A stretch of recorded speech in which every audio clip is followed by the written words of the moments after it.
தேசிய மக்கள் சக்தியின் பாராளுமன்ற உறுப்பினர் அசித்த நிரோஷன எகுடவிதான பாராளுமன்றத்தில் நேற்று வெளியிட்ட கருத்துக்கு பதிலளிக்கும் வகையில் இலங்கை சட்டத்திறனிகள் சங்கம் இந்த அறிக்கையை வெளியிட்டுள்ளது. நீதி அமைச்சருக்கு எதிராக பாராளுமன்றத்தில் நேற்று இடம்பெற்ற நம்பிக்கையில்லா பிரேரணை மீதான விவாதத்தின் போதே பாராளுமன்ற உறுப்பினர் இந்த கருத்தை வெளியிட்டிருந்தார்.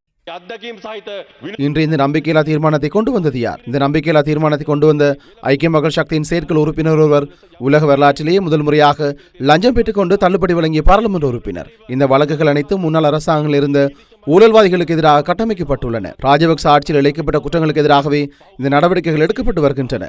அதேபோன்று சஜித் பிரேமதாசவின் ஐக்கிய மக்கள் சக்தி, ஐக்கிய தேசிய கட்சி உள்ளிட்ட கடந்த காலத்தில் ஆட்சிகளில் பங்குதாரர்களாக இருந்தவர்கள் பொதுமக்களுக்கு இழைத்த குற்றங்களும் நிதி மோசடிகளும் இந்த நீதிமன்ற நடவடிக்கையின் கீழ் ஒவ்வொன்றாக விசாரிக்கப்பட்டு வருகின்றன. எனவே அனுபவம் வாய்ந்த நீதிபதிகளை தேவையாக உள்ளனர். நீதிமன்ற நடவடிக்கைகளின் மூலம் நாட்டு மக்களுக்கு ஏதேனும் நீதி கிடைக்கும் என்ற அச்சமே இதற்கு காரணமாக அமைந்துள்ளது. சட்டத்தரணிகள் சங்கத்தின் தலைவர் உள்ளிட்ட சிறு குழுவினரை இந்த நடவடிக்கைகளுக்கு எதிராக கருத்து தெரிவிக்கின்றனர்.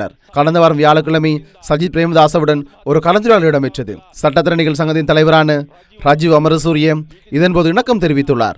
நாம் அறிந்த வகையில் மாகாண சபை தேர்தலை நடத்தும் போது மேல் மாகாண சபையின் முதலமைச்சர் வேட்பாளர் பதவி வழங்குவதாகவும் ஆகவே இந்த செயற்பாட்டினை முடிவிற்கு கொண்டு வருமாறு ராஜீவ் அமரசூரியவிற்கு சஜித் பிரேமதாச வாக்குறுதி அளித்துள்ளார். பிரதி சபாநாயகர் அவர்களே, அத்தகைய அரசியல் பேரங்கள் தான் நடந்து கொண்டிருக்கின்றன.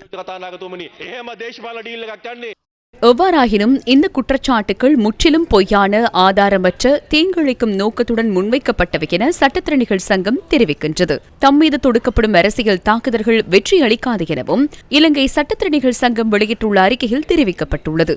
இலங்கையின் சட்டத்துறையினர் ஒற்றுமையாக இருப்பதாகவும் இலங்கை சட்டத்துறையின் சுயாதீனத்துக்கும் ஒருமைப்பாட்டுக்கும் ஏற்படும் எவ்வித சவால்களையும் எதிர்கொள்ள தயாராக உள்ளதாகவும் இலங்கை சட்டத்திறனிகள் சங்கம் சுட்டிக்காட்டியுள்ளது. இவ்வாறான அரசியலமைப்பு முக்கியத்துவம் வாய்ந்த திருத்தங்கள் உண்மையான நிறுவன ரீதியிலான தேவை, வெளிப்படையான பொதுமக்களின் நியாயப்படுத்தல் மற்றும் விரிவானதும் பாதுகாக்கக்கூடியதுமான தரப்பினரின் ஆலோசனைகள் உள்ள சந்தர்ப்பத்தில் மாத்திரமே அறிமுகப்படுத்தப்பட வேண்டும் எனவும் சட்டத்திறனிகள் சங்கம் தெரிவிக்கின்றது. அரசியலமைப்பினூடாக நிறுவப்பட்ட ஆட்சியின் மீதான மக்களின் நம்பிக்கை திருத்தத்தின் உள்ளடக்கத்தில் மாத்திரமின்றி அதற்காக பின்பற்றப்படும் செயல்முறையிலும் தங்கியுள்ளதாகவும் சங்கம் வலியுறுத்தியுள்ளது.